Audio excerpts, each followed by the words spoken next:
આજે આપણે ઉમેદવારી કરી છે, શું કહેશો?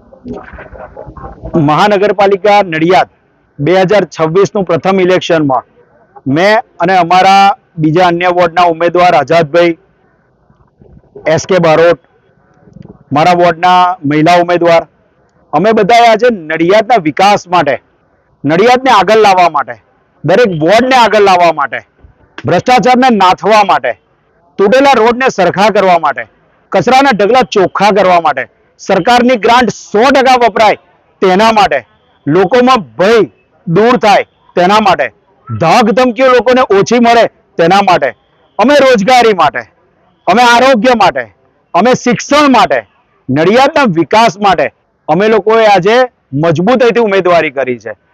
મેં નડિયાદમાં 52 વોર્ડમાં 13 વોર્ડમાં 52 ઉમેદવાર ઉભા રાખ્યા છે. બસ મારું એટલું કહેવું છે, જે રીતે દેશનો વિકાસ થઈ રહ્યો છે તેવો મારા નડિયાદનો વિકાસ નથી થઈ રહ્યો. 100 રૂપિયાની ગ્રાન્ટ આવે છે, 30 રૂપિયાનું કામ થાય છે. નાના કુમનાથ રોડ તમે જોઈ શકો છો. બાંકડા જમીનની અંદર લેવલ અંદર દાટી દીધું છે. ચારે બાજુ ખાડા છે. નડિયાદ મહાનગરપાલિકામાં કર્મચારીઓના પીએફના પ્રશ્ને મોટો ભ્રષ્ટાચાર છે. કોઈ અધિકારી કોઈ યોગ્ય સૂચના અને માર્ગદર્શન નહીં મળવાના કારણે પ્રેસ કરી શકતું નથી, યોગ્ય નિર્ણય કરી શકતું નથી. મોટા પાયે લોકોને લઘુત્તમ વેતન ચૂકવવામાં આવતું નથી. ફિલ્ટ્રેશન પ્લાન્ટનો પ્રશ્ન છે. વર્ષ 2007ની અંદર આ પ્લાન્ટનું ખાતમુહૂર્ત જ્યારે ત્યારે અત્યારે હાલના દેશના વડાપ્રધાન ને જે તે સમયના ગુજરાતના મુખ્યમંત્રી શ્રી અને ત્યારબાદ બીજા 2 મુખ્યમંત્રીશ્રીઓ દ્વારા કરવામાં આવ્યું હતું. ગ્રાન્ટ આવી કરોડો રૂપિયાની, પરંતુ ભ્રષ્ટાચાર શબ્દ નડિયાદના અધિકારીઓ અને નેતાઓને ગમતો નથી, એટલે ગોટાળો શબ્દ વાપરું છું. મોટા કરોડો રૂપિયાના ગોટાળાના કારણે આ ફિલ્ટ્રેશન પ્લાન્ટ નડિયાદના 40% 50% વિસ્તારોમાં પહોંચ્યું નથી. લાઇટો નડિયાદની અંદર 50% જગ્યા ઉપર બંધ બોલે છે. અધિકારીઓ પોતાની બુદ્ધિનો ઉપયોગ નથી કરતા, કારણ કે તેમને જેટલું સૂચના અને માર્ગદર્શન મળે ને તેટલું જ કામ કરે છે. જો એ પોતાની એસી કેબિન છોડીને બહાર આવે તો નડિયાદનો વિકાસ થઈ શકે છે. નડિયાદ અને આણંદ બંને એક સાથે મહાનગરપાલિકા બની આજે આણંદ વિકાસની તરફ હરણફાળ ભરી રહ્યું છે, જ્યારે મારું નડિયાદ ભ્રષ્ટાચાર તરફ આગળ વધી રહ્યું છે, ખાડા નગરીમાં આગળ વધી રહ્યું છે. સંતરામ મહારાજની ભૂમિ, સરદાર પટેલ સાહેબની જન્મભૂમિ, પણ આ લોકો એટલું પાછળ પાડી દીધું. માત્ર ને માત્ર હમણાં 2-3 દિવસ પહેલા અમૂલ ડેરીના એક મોટા નેતા બોલ્યા કે પૈસા બનાયા છે.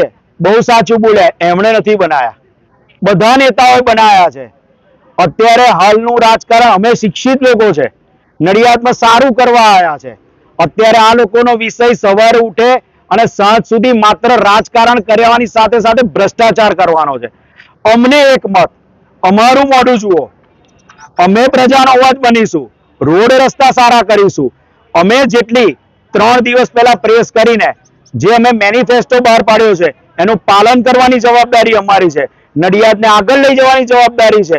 હું વ્યવસાય વકીલ છું, વર્ષ 2006 થી શરૂઆત કરી હતી. આજે હું વિકાસના પંથે મારી મહેનતે જઈ રહ્યો છું. નડિયાદની ઘણી બધી સંસ્થાઓમાં અત્યારે સભ્ય તરીકે છું.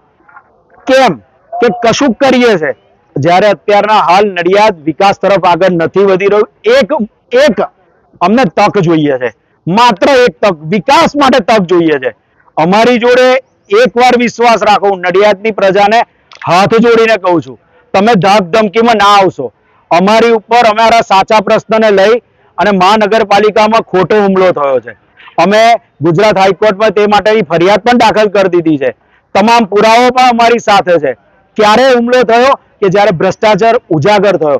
માટે અમારા દરેક ઉમેદવારને વિકાસ માટેની એક તકે મત આપવા આપ સૌને નમ્ર વિનંતી છે. હાર્દિકભાઈ, પાયાની સુવિધાઓની વાત થઈ, પરંતુ તમે જીતીને આવશો તો પહેલું કયું એવું કામ કરશો કે જે અત્યાર સુધીમાં નથી રહ્યું?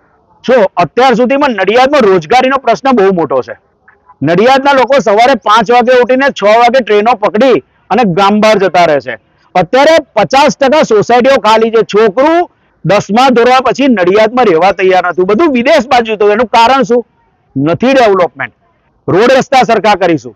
જે આખા ગામમાં અત્યારે રખડતી ગાયોના પ્રશ્ન છે, મહાનગરપાલિકાના ભ્રષ્ટ વહીવટદારોના કારણે. અમે ગૌચર વાડા ઊભા કરાવડાવી, જે સરકારી જમીનો પર કબજો છે એ દૂર કરાવડાવી, એમને યોગ્ય જગ્યા અપાવડાવીશું. ગૌ પશુપાલકો જોડે ચર્ચા વિચારણા કરી તેમની સાથે રહી અને આ પ્રશ્ન ફરી ઉદ્ભવે નહીં તેના માટે અમે આગળ વધીશું. રોડ રસ્તાની સાથે સાથે સ્ટ્રીટ લાઇટના પ્રશ્ન છે, ગંદકીના પ્રશ્નો છે. તમે અત્યારે જોઈ રહ્યા છો નડિયાદના નેતાઓએ વિકાસના નામે દુકાનો તોડી નાખી. કેમ કે કાંસની અંદર પાણી નથી જતું. આખું ગામ જોવે છે કે એ કાંસ વરસાદી પાણીનો છે, એ કાંસમાં ગટરના પાણી છે. એ કોના પાપે? તમે 30 વર્ષથી શાસન કરો છો, 30 વર્ષથી, તો ગટરનું પાણી આવ્યું ક્યાંથી? માત્ર શાસનમાં તમે ભ્રષ્ટાચાર કર્યો, તમે વિકાસ તમારો કર્યો છે, મારા ગામનો વિકાસ નથી કર્યો. સરદાર પટેલ સાહેબને ત્યાં અત્યારે જે ભીત ચિત્ર કરવામાં આવ્યા, આ 30 વર્ષમાં કેમ ના કરવામાં આવ્યા? 30 વર્ષ બાદ જ તમને અત્યારે કેમ કાંસ યાદ આવ્યો? બોમ્બે, બરોડા, અમદાવાદમાં પણ કાંસ છે, પણ વરસાદી પાણીના કાંસ છે, જ્યારે અહીં ગટરોના કાંસ છે. કરોડો રૂપિયા અત્યાર સુધીમાં નડિયાદ શહેર કોંગ્રેસ દ્વારા 85 આવેદનો આપવામાં આવ્યા છે. એમાંથી 83 આવેદનોના કામ થયા છે. જે કોઈ નેતા, ભાજપનું જે કોઈ નેતા, હું પક્ષપાત નથી કરતો, અત્યારે ભાજપના 85% નેતાનો સાથ સહકાર છે, એપ્રિશિએટ કરે છે કે ભાઈ તારાથી કામ થઈ રહ્યા છે. અધિકારીઓનો પણ હું આભાર માનું છું, પરંતુ 85% આવેદનોમાંથી 83 આવેદનો કામ મારા થયા છે. મુખ્યમંત્રી શ્રીની ઓફિસથી પણ લેટરો આવ્યા છે, કામ થયા. જેને કોઈ પણ ડાઉટ ઉભો થતો હોય ભાજપ વાળાને, તેનો બતાવવા તૈયાર છું, ઉજાગર કરવા તૈયાર છું. કોવિડના કાળમાં નડિયાદના નેતાએ નડિયાદ છોડી દીધું હતું. હું પ્રજાની વચ્ચે છું, અનાજની કીટો આપી છે, હોસ્પિટલોમાં રહ્યા છે, બધા ફોટા પુરાવા છે, પરંતુ અમે કોઈની મજબૂરીનો લાભ નથી લીધો. આ બધા જ પુરાવાઓ છે. જ્યારે જેને જોઈતા હોય ત્યારે બતાવે. હું પ્રજાનો દીકરો છું, હું એક બ્રાહ્મણનો દીકરો છું, કશુંક સારું કરવા આવ્યો છું, કશુંક સારું કરીને જઈશ. એક તક આપજો, એક વાર વિશ્વાસ રાખજો. જો કામ ના થાય ને તો ફરી ક્યારેય તમે અમને ના અપનાવજો. એક મત આપજો, અમારા દરેક ઉમેદવારને જીતાડજો.